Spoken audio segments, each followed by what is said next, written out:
Good morning, everyone. Once again, welcome to our channel, Health Focus. My name is Wesley, and today I wanted to tackle a topic which is sometimes embarrassing, but it's very necessary we discuss about it. And the topic of today is halitosis. What is halitosis? Halitosis is generally what we call bad breath. And there are several causes that can lead to bad breath. They include, one of them is poor oral hygiene, when someone does not brush regularly. Now, one thing you need to notice is that there are over 500 bacteria in your mouth. And sometimes they colonize part of your mouth, that's the tongue, and they can form a coating in that tongue, especially the posterior, the part of your tongue. Because of the structure of the tongue, it's able to accommodate the bacteria.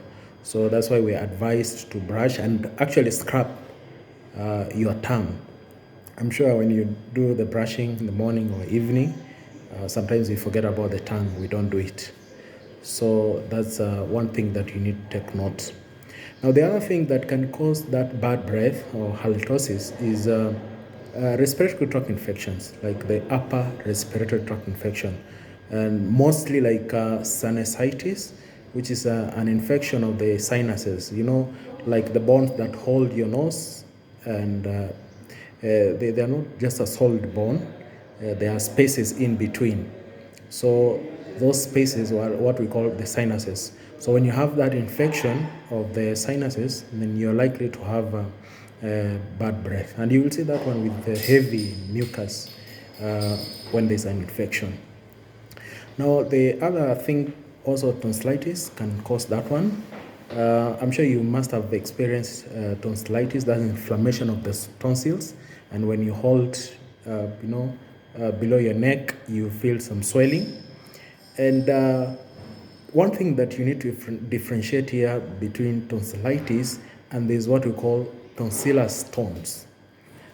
Sometimes you may have halitosis due to tonsillar stones, whereby the food particles, they accumulate in the tonsils, some spaces there, and they hide there, and they form something like stones. This is something that even if you brush, you take all the medication that has been prescribed, it will not go away. So the best thing is to remove those tonsillar stones. So if you suspect that you could be having bad breath and you've tried to treat the tonsillitis, but the bad breath is not going away, you need to visit your ENT doctor so that they can see the tonsillar stones and remove them. In fact, sometimes you have some debris coming from the tonsillar stones in your mouth and you're wondering where the stones from. So that could be the reason that you have bad breath, which is persistent and it's not going away. Now, the other thing is if we have the gastrointestinal problems like ulcers or sometimes indigestion or compaction, so this food which is compacted in the stomach, you can have that halitosis. Now, apart from that, there are other causes which can be external. The food that you take sometimes can cause halitosis. Now, the last thing that can cause halitosis is dental infections. Okay, sometimes you have a dental decay, dental caries, or the infection on the gums, which we call the gingivitis. That can also cause halitosis. So the proper way to handle bad breath is to go to the doctor, find out if you have any dental problem, if you have an upper respiratory tract infection, tonsillitis, you have sinusitis, or sometimes if you have the tonsillar stones, find out if you have any digestive problem that can cause that, and also find out if you have any underlying problem that can cause the halitosis.